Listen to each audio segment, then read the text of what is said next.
Hola Carlos, ¿qué tal? ¿Cómo estás? Hola, muy bien, Ana, un placer. Bueno, un placer estar contigo. Hablar de tu libro, Influencers, un Sí. libro que escribiste hace, pues ya yo creo que casi un año, ¿no? O así. Y Bueno, en septiembre, realmente en sí, es septiembre de fue, septiembre, me parece. Sí, sí, en septiembre del año pasado, ¿no? sí, sí, Vale. sí, sí, correcto. Un libro hablando de influencers, sobre todo influencers en el medio digital, ¿no? Y Mm. me gustaría hablar contigo de libros y también hablar de influencers, ¿no? Pero antes de nada, me gustaría que te presentaras, Carlos, quién es Carlos y cuál es a qué te dedicas profesionalmente y cuál es tu proyecto, si tienes algún proyecto empresarial. Bueno, me cuesta mucho presentarme porque soy una persona muy inquieta y al final soy multidimensional, ¿no? Me gusta, incluso he desarrollado una herramienta propia, que es un pentágono, del que hablo en Tu empresa secreta, que es uno de mis libros, es mi tercer libro, en el que lo que hago es, digamos, definir 5 direcciones para mí de cómo quiero ser como persona en cada una de esas 5 direcciones. Entonces, ahí hablo de cómo quiero ser como marido, como padre, como hijo, como, digamos, en mi ámbito familiar personal, cómo quiero ser en mi ámbito laboral, cómo quiero ser como emprendedor, porque yo quiero siempre estar emprendiendo, cómo quiero ser como eterno alumno y qué quiero devolver a la sociedad. Entonces, cada año lo que hago es reviso esas direcciones, reviso si estoy avanzando en esas direcciones y coloco un proyecto concreto en cada uno de esos vértices que me acerca a esa dirección. Entonces, por ejemplo, este año, pues uno de los proyectos era ir a Venecia con mis hijos, otro era crear una universidad personal para soñadores, que es Tu empresa secreta, que la lancé en marzo de este año. Otro, convertirme, digamos, en una persona de referencia en el mundo de la inteligencia artificial, que es a lo que me estoy dedicando ahora, profesionalmente. Otro, correr una maratón en un tiempo, que soy también runner, en mi tiempo libre. Y por último, pues gestionar un evento que llamo Luz, en su segunda edición, que es un evento en el que busco conectar gente inspiradora con chavales jóvenes para identificar pues, personas que quieren, vamos, que encuentran un estímulo que no encontrarían de otra manera.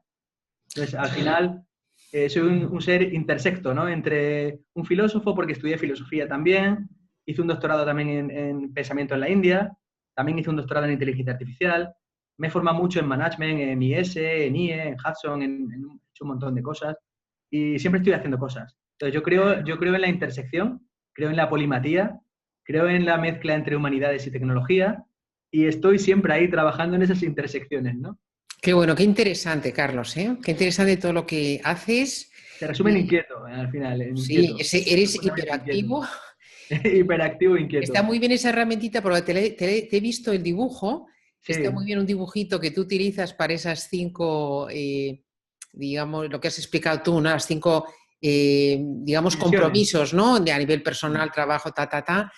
Y de todas formas, tú además trabajas por cuenta ajena o no? Sí, sí, sí, yo trabajo en Indra. Trabajo en Minsight, que es la unidad de transformación digital de Indra, y ahora mismo llevo soluciones de inteligencia artificial. Estamos creando productos digitales de inteligencia artificial. Ajá. Muy interesante, estamos haciendo cosas muy, muy Sí, chulas sí, ahora. sí, sí. Además, estoy recuperando, digamos, un ámbito en el que me apasiona, pero que había abandonado hace 15 años. Yo hace 15 años me doctoré en inteligencia artificial y cuando era algo para frikis, porque no, digamos, no era tan de dominio público como ahora, y he vuelto ahora que todo el mundo habla de esto, que sale, que digamos ha cruzado la frontera de lo científico o lo académico, ha llegado a la calle y a la política, ¿no? Con todo el tema del futuro del trabajo, el futuro del empleo, el futuro de la vida. Entonces, vuelvo en un momento en el que está totalmente en el hype, en el pico máximo de inflación. Y estoy disfrutando mucho ahora de este momento. Qué bueno, qué bueno. Y además de eso, eres autor. Has escrito 5 libros. Sí, sí, Eh, el último es este, y de eso también sí, vamos a hablar del contenido de este libro, Influencers. Todo lo que sí. necesitas saber sobre influencia digital. Tienes además, muy curioso, no sé si uno o dos libros que has escrito con tus hijos, Sí, dos libros. muy interesante. Y cuéntanos un poco, vamos a hablar un poco de tu faceta de autor. ¿Por qué escribes libros? Pues escribo libros porque me nacen. No sé, me parece un producto muy bonito, una herramienta muy bonita para compartir con los demás o para recoger algo que te apetece compartir y también para aprender. O sea, este libro, Influencers, es un libro en el que yo quería aprender y he aprendido a través de un libro. Entonces, no se me ocurrió una manera mejor de aprender que tratar de preguntar a los mejores que encontré en el camino. Y dije, pues voy a identificar 21 personas que me puedan aportar algo y voy a compilar ese acto de búsqueda a través de expertos en un libro. Y un libro, al final, me gusta porque es un producto con un ciclo más o menos corto. No son libros muy largos, son libros, en este caso, 200, 250 páginas, que te permite idearlo y ejecutarlo en un año. Y en un año ves tu producto en la calle. Y eso me parece bonito. Ajá. Vamos a hablar del último libro de influencers. O sea, tú lo que hiciste primero fue una investigación, una preselección de 21 influencers, ¿no? Sí.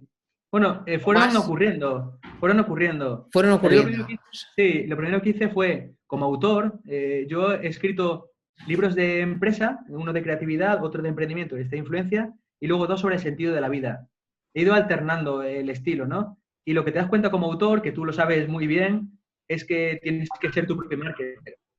Y que el marketing lo tienes que hacer tú y que la atracción sobre tus libros la tienes que hacer tú como autor. Tienes que involucrarte mucho en la difusión del libro. Entonces, incluso en este caso, no estamos hablando de un libro autoeditado, sino un libro publicado con editorial. Claro, yo siempre he publicado con editorial. Yo he publicado siempre con editorial al uso. O sea, mi primer libro fue buscar en una estación de tren con qué sellos quería o soñaba editar. Yo siempre he editado por el circuito tradicional.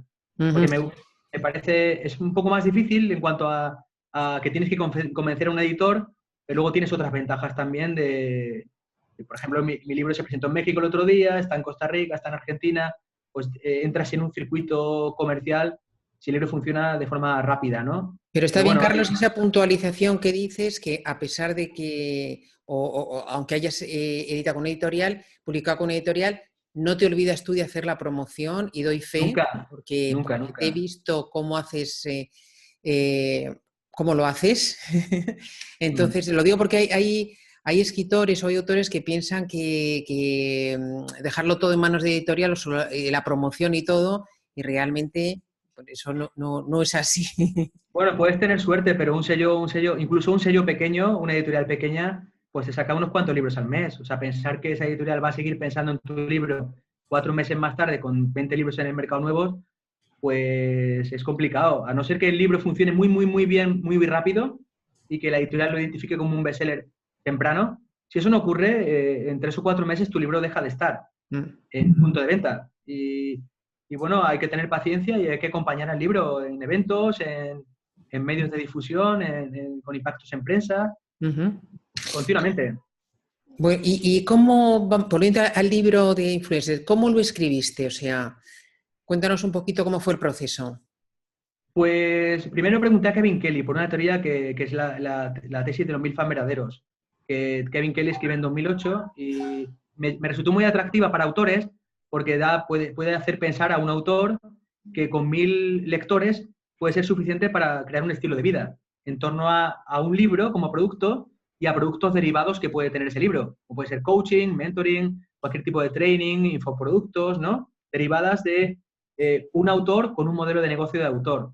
Entonces, la respuesta que me dio Kevin Kelly fue como su nickname, no una caca, ¿no? Porque fue, sí, todo lo que sé lo publiqué en ese post y ahí está, ¿no? Entonces dije, voy a preguntar a 21 personas interesantes sobre este tema.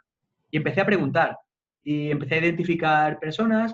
Jack Saffer fue el primero, que es un espía, es un entrenador de espías, y alguna persona conocida como Raquel Roca, y poco a poco fue pues Joan Boluda, Juan Merodio, fue tirando de personas y buscando qué cosas específicas me podía aportar cada uno.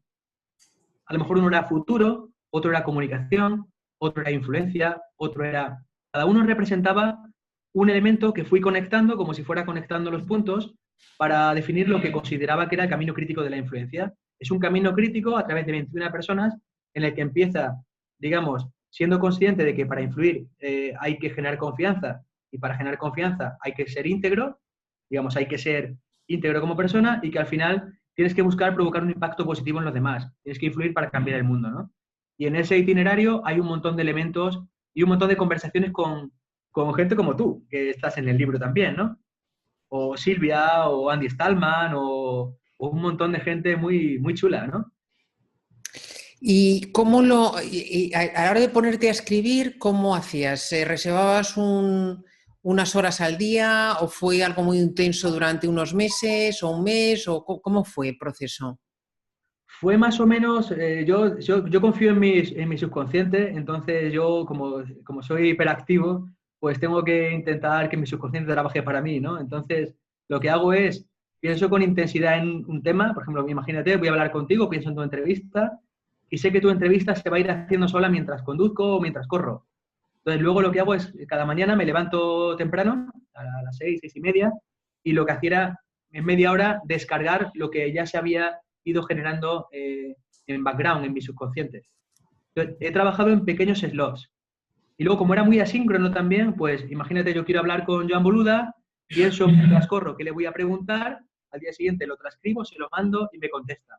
Organizo una conferencia telefónica como contigo, o con Dave Logan, o con Silvia Leal que quede a comer. Cada uno fue diferente, ¿no? Pero fue muy interesante. Y luego te llevas la sorpresa de que el mundo es profundamente generoso, porque de todas las personas que identifiqué, que he atacado pues a auténticas celebridades, como Chiara Ferragni, que es la Instagramer más famosa del mundo, que está en Los Ángeles, o a Jack Saffer, que es un tipo también reconocido, o a Seth Godin, también interactué con él, pues te das cuenta de que hay un altísimo porcentaje de gente que te dice que sí cuando se trata de participar en un libro.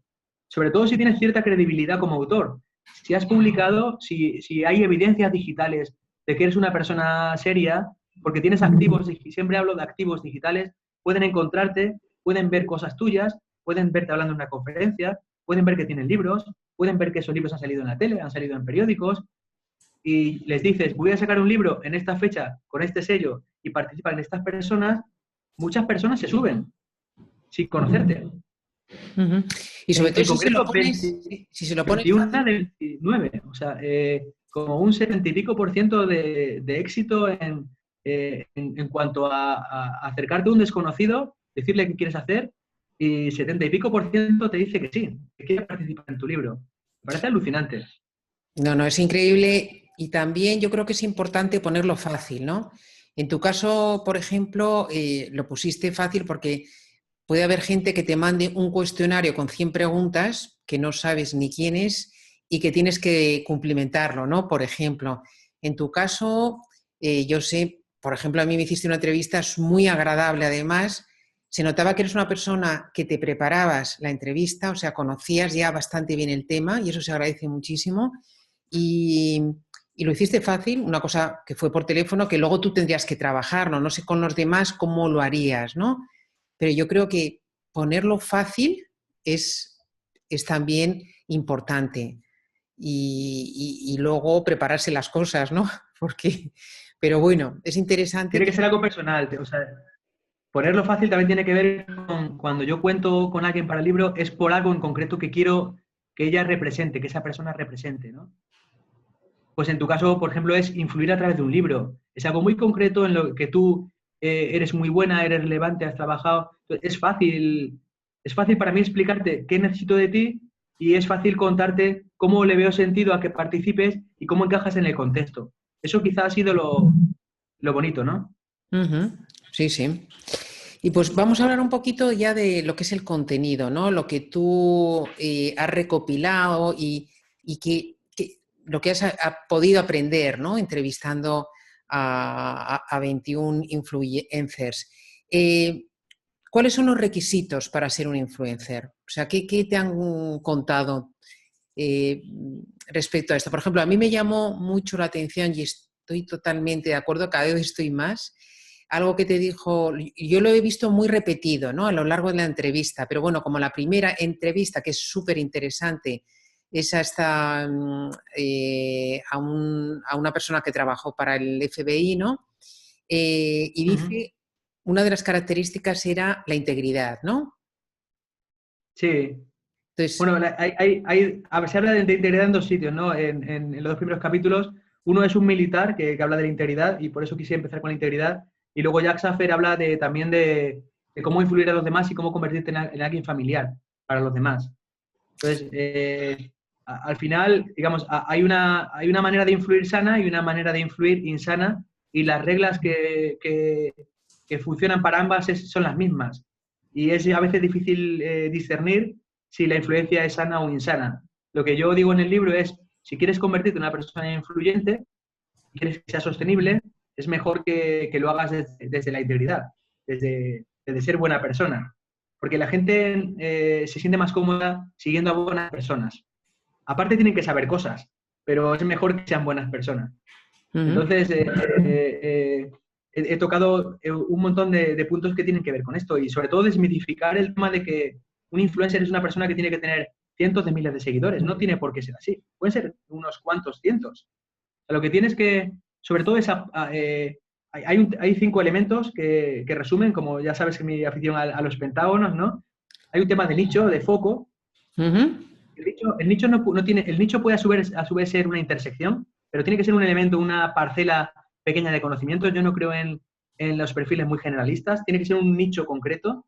Tienes que escuchar muy bien a tu audiencia. Vamos, pero muy bien. Antes de pasar a escuchar, explícanos eso de la intersección. Puede ser un foco y una intersección. ¿Qué es esto? La intersección, yo creo que en las intersecciones entre dominios hay hay un espacio muy fértil para encontrar posiciones nuevas, totalmente nuevas. Por ejemplo, en mi caso, que tengo un background mixto entre filosofía e inteligencia artificial, en esa intersección, por ejemplo, un filósofo que habla de inteligencia artificial, pues tiene un espacio potencialmente muy atractivo para un conjunto de personas, más acotado, pero que están dispuestas a consumir filosofía sobre el futuro que nos viene por el impacto de la inteligencia artificial como potencial riesgo para el ser humano como especie.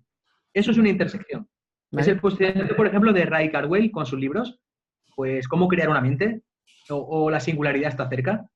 Es un posicionamiento especial, donde no te va a leer un lector común que no tenga ningún background, ningún conocimiento de inteligencia artificial, pero tienes un público interesado por el futuro, por la ciencia, a lo mejor es más pequeño, pero valora mucho lo que haces.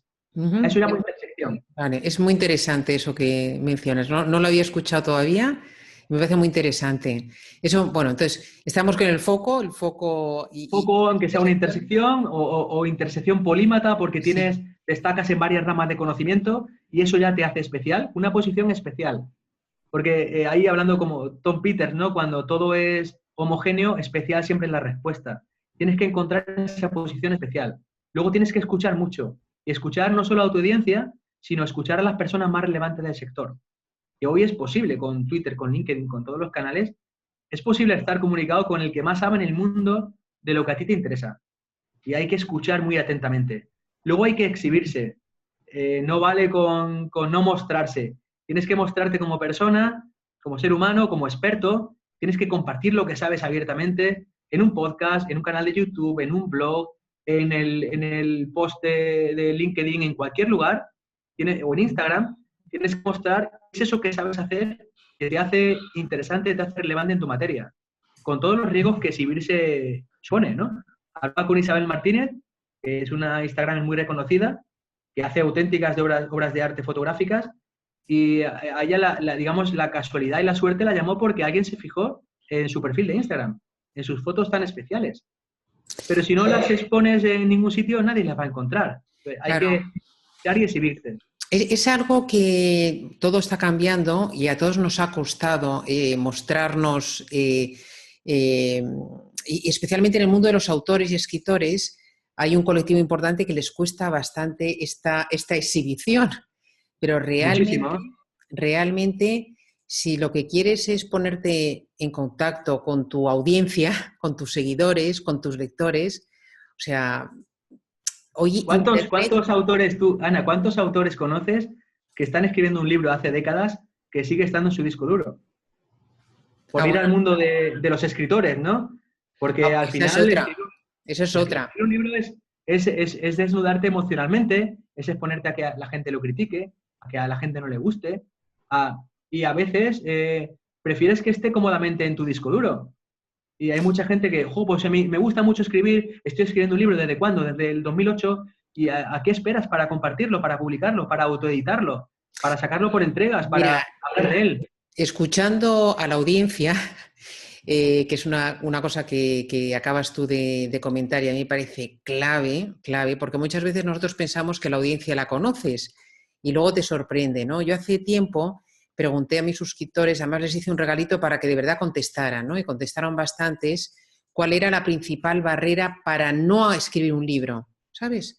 Lo que dices tú, Sí, según el New York Times, publicó hace un par de años un artículo y decía que el 81, no sé si era 81, 87% de la población norteamericana quiere escribir un libro, ¿no?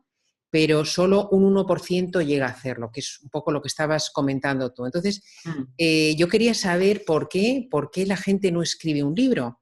Y ¿sabes lo que? Bueno, es una cosa muy evidente, ¿sabes? Pero que yo no había caído. ¿Sabes lo que contestaron el 80%? no, el tiempo. Sí, la falta de Pues es tiempo. mentira, es mentira. Claro, es que la falta de tiempo es una cosa, una cuestión de prioridades y Es de un engaño intelectual. totalmente, totalmente. Y luego también algo que has apuntado tú que a mí me sorprende, pero que es así, te lo digo porque yo he hecho mentoring, mucho mentoring con escritores y ahora tengo un curso para escribir un libro en 60 días o menos. Y es curioso porque muchos autores cuando van avanzando en su proceso libro tienen unas inseguridades tremendas, inseguridades de si su libro va a gustar, si a su audiencia si la tiene le va a gustar. Leen otros autores y dicen yo no voy a escribir tan bien como esto, o sea, es una cosa que es el día a día, o sea, realmente esas son barreras que impiden a la gente avanzar y de verdad terminar un libro. Pero no es tan importante fallar. O sea, yo veo mi primer libro y muchas cosas no me gustan, pero es lo mejor que pude hacer en aquel momento.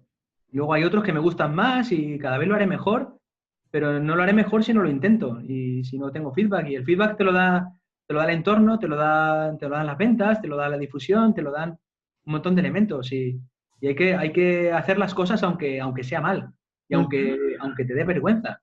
ujú, Porque no somos tan importantes como para permitirnos no fallar. por Entonces, supuesto. yo prefiero sacar algo y que todo el mundo se ría de ello, yo el primero, que no hacerlo por miedo al que dirán. Claro, claro, claro. Pero que son cosas pues, que se dan y bueno, pues hay que aprender a vencerlas, ¿no? Sí, sí, sí, está claro. Pero ya te digo, eso es en el mundo libre, pero ocurre igual en el resto de parcelas. Una persona que domina una materia, si realmente quiere convertirse en una autoridad en la materia, tiene que exhibirse, tiene que exhibirse. Sobre todo, si no está perdiendo todo el ancho de banda y la capacidad que le da la posible difusión que tiene Internet y las redes sociales. Ujú. Si eres bueno en cualquier parcela, ya puede ser escritura, coaching, inteligencia artificial, alguna forma de mentoring, alguna disciplina deportiva, artística. Si quieres de verdad que seas reconocido como autor o generar una marca personal, tienes que exhibirte, tienes que mostrar aquello que haces, creando activos digitales que alguien pueda encontrar. Y en ese apartado de tener autoridad y exhibirte, etcétera, ¿cómo encajarías el tener un libro o varios libros? Un libro, para mí, es la mejor herramienta de marketing del mundo. La mejor, la mejor. ¿Por qué? Porque pues este caso es una demostración. O sea, es una herramienta de posicionamiento en un año. En un año pasas de nadie ubicarte como persona con autoridad en un dominio a salir a toda página en un periódico de tirada nacional. En un año. O en menos de un año. Yo he salido en la tele hablando de esto. En televisión española he salido 2 veces hablando de esto. A página completa en La Razón, en Expansión 3 o 4 veces, en La Vanguardia, en un montón de medios. Y en la radio me han invitado varias veces. ¿Por qué? ¿Por qué? No porque sepa de ello, que a lo mejor también sé, sino porque creen que el simple hecho de ir al aeropuerto y encontrar un libro mío en el que hablo de esto ya me concede autoridad. Entonces, tener un libro sobre una materia inmediatamente te concede autoridad, aunque no te conozcan en ese dominio, pero ya el libro ya te la otorga, ¿no? Entonces, para mí solamente eso me parece que es brutal, es brutal. Ujú. Para mí ha sido sorprendente, porque yo no tenía posicionamiento en marketing digital. Yo tenía posicionamiento en creatividad, emprendimiento, pero esto del marketing digital lo he concebido como una herramienta personal para trabajar en mi modelo de negocio de autor. Pero inmediatamente me ha posicionado en algunos contextos incluso como un influencer, sin serlo. O como un experto en influencers, sin Yo, serlo. yo siempre lo digo, a lo mejor los oyentes ahora dicen, ya está la pesada Diana otra vez contando lo mismo, pero yo siempre que he emprendido ha sido primero con un libro, siempre, siempre. Yo trabajaba antes por cuenta ajena en el Instituto Español de Comercio Exterior, lo dejé, saqué un libro de marketing internacional, me dediqué muchos años a ese tema. Luego saqué otro libro que se llama La web de la empresa 2.0, monté una agencia de marketing digital y Triunfa con tu ebook antes de dedicarme a ayudar a autores y escritores a escribir y publicar sus libros y promocionarlos, ¿no? Y siempre, siempre ha sido procedido a un libro. Es para mí la forma además más rápida, porque Es rapidísimo, es rapidísimo. claro, tienes otra opción es tener un blog, tener un web, empezar a actuar en redes sociales, que no vamos a decir que no hay que hacerlo también, ¿vale? Pero eso es un proceso mucho más largo y mucho... ¿quién no tiene un blog hoy en día? O Te sea, concede menos autoridad, ¿eh? Te concede menos autoridad. menos Tú autoridad. puedes publicar un buen post pues que la gente llegue a él si tienes un posicionamiento más o menos, si te has cuidado un poco las palabras clave, pues que la gente llegue a él y te genere visibilidad. Pero un libro es autoridad. Yo creo que un libro es autoridad. Y luego el libro puede ser malo, pero de partida luego tienes que perder que la persona lea el libro y te desautorice tu libro. Pero de partida la persona que te ve en la portada del libro como autor te concede autoridad en la materia que tratas. Uh-huh. Eso Hombre, hay que intentar que el libro sea bueno, entre otras cosas, porque hoy en día en Internet la gente puede dejar comentarios y la gente se lee los comentarios. Entonces, sí, absolutamente, absolutamente. eso es importante. Entonces, realmente, yo creo que también estamos pasando también por el filtro realmente del lector. O sea, ¿qué libros son buenos? Los que gustan a los lectores, ni más ni menos. ¿Qué libros se venden? Ya no sabe qué es bueno. ¿Cuándo un libro es bueno? Pues cuando un libro, o sea, mi punto de vista, poniéndome desde el punto de vista del lector, es cuando se vende. Y se vende si gusta. Es así, ¿no? O cuando es útil, cuando llega Cuando en es un útil. momento de utilidad, ¿no? Absolutamente. Cuando es útil, la gente lo que quiere es leer tu libro, que le aportes algo en su vida, algún beneficio, le resuelvas un problema y si puede ser leyendo menos, mejor que leyendo más. O sea, la gente yo creo que huye de los tochos, hay excepciones siempre, ¿no? Pero estos libros Sí, de esto, 500 yendo al libro de empresa, que en principio en mi género es así. Mis libros para mí son también como productos, porque yo también doy clase, ¿no? Cada clase está basada en mis libros. Entonces, lo que hago es imparto las metodologías que he creado para mí. Entonces, como yo las creo para mí, a mí me son útiles, las escribo, las publico en un libro y luego las explico en el ámbito académico. Porque para mí un libro no deja de ser otro producto más del autor. O sea que fíjate, para ti el libro, primero, por ejemplo, el tema de influencers, lo has escrito para conocer más de la materia, o sea, te ha ayudado a conocer más la materia. Sí, sí, Segundo, te ha podido como autor, ¿eh? ayudar a preparar tus clases, tener todo el material organizado. Tercero, te ha ayudado a posicionarte como un referente del sector por este tema. Totalmente, Cuarto, te totalmente. puede valer como lanzamiento de nuevos proyectos empresariales. Sí, sí. Pues de hecho me ha servido así también. O sea, Uh-huh. yo a raíz del libro he creado una cosa que está inspirada en conversaciones que he tenido en el libro. He creado digamos, una universidad para soñadores que tiene el título de otros de mis libros, pero tiene la filosofía de este libro. Entonces, Vale, en cuanto al diseño, cuéntanos un poco. de modelo de negocio, Sí, sí. tiene un diseño de modelo de negocio que he aprendido escribiendo influencers, pero la propuesta de valor es una propuesta de valor de otro de mis libros que es Tu empresa secreta, que es cómo encontrar ese proyecto que da sentido a tu vida. Qué bueno. Entonces, uniendo esos dos libros, he creado una universidad para soñadores, que es un sitio de membresía, donde ofrezco una suscripción que da acceso a una comunidad y a una serie de contenidos, cursos, son infoproductos, son cursos que pretenden desarrollar competencias que yo creo que un soñador debe tener para hacer realidad sus sueños. Entonces, al final es una intersección entre un libro sobre cómo encontrar el sentido de la vida, el logoterapia, la búsqueda de sentido, el ikigai, a través de una metodología que yo inventé y con lo que aprendí en influencers he aprendido a cómo diseñar un producto digital interesante vinculado a eso. Interesante. Eso ya lo tienes, podemos incluir un enlace, tienes ya Sí, sí, sí. la membresía, ¿vale? Pues lo Sí, incluiremos en sí. el artículo que acompaña la entrevista. ¿Y qué Genial. coste, qué precio tiene la membresía? He seguido un modelo tipo Boluda. O sea, yo he aprendido mucho de Jan Boluda. Es una membresía de 10 euros al mes, sin ningún tipo de permanencia, Genial, donde genial. yo voy creando cosas para los soñadores que participan, ¿no?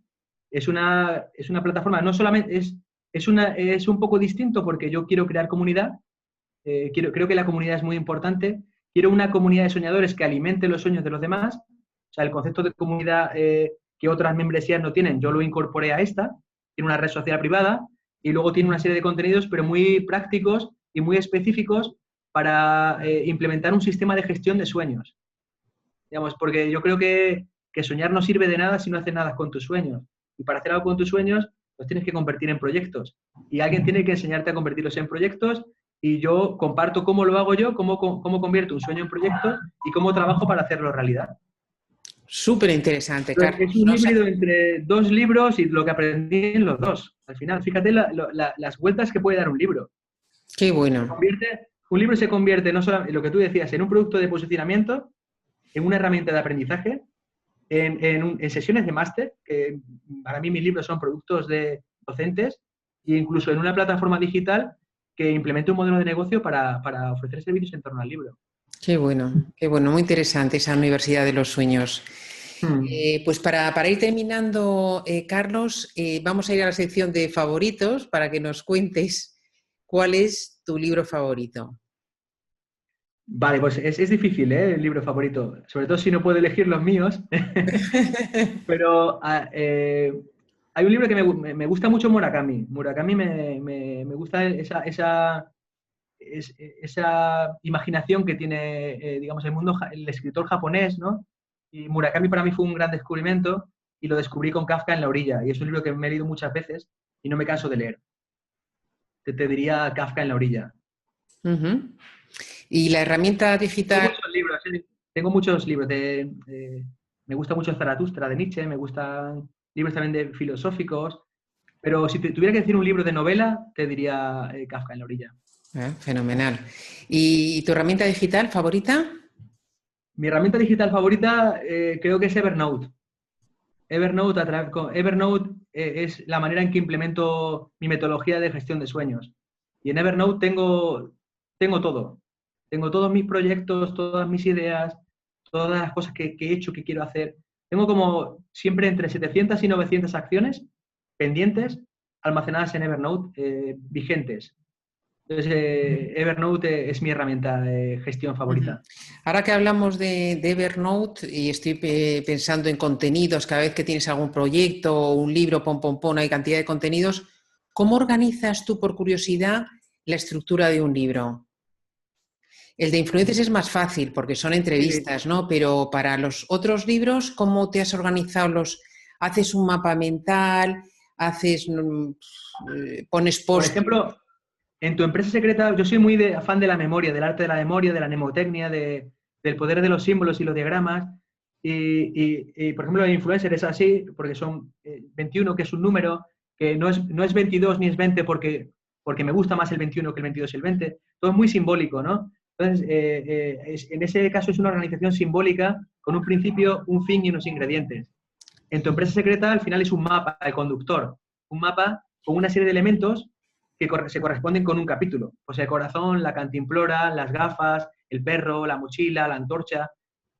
Le acompaña una mnemotecnia. Lo que voy haciendo en cada capítulo explico qué herramientas tiene que utilizar un explorador para descubrir su empresa secreta de principio a fin, ¿no? Y en cada capítulo le introduzco una y al final se ven todas en el ecosistema de un mapa, el mapa del tesoro, donde se ven todas en relación. Busco siempre un hilo conductor, busco siempre la metáfora. Por ejemplo, en Sin temor a la noche, que es mi libro favorito, hay 3 elementos, son los árboles, los ríos y las estrellas. Hay una serie de capítulos que tienen que ver con cada una de las cosas.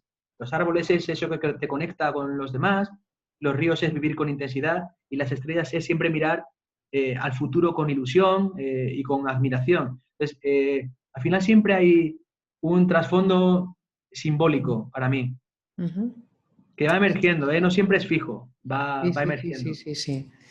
Y para terminar, Carlos, ¿cuál sería tu cita favorita?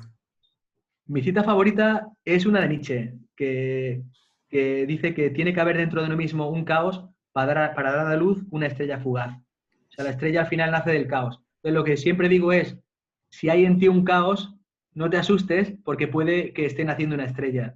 Yo creo que hay que aprender en este mundo a vivir con un caos, ¿no? Tenemos unas vidas un poco complejas y hay que convivir con esa complejidad y hay que confiar en que detrás de esa complejidad hay un montón de cosas que pueden estar naciendo que no tienen que poner nervioso y que simplemente tienes que dejar que den frutos.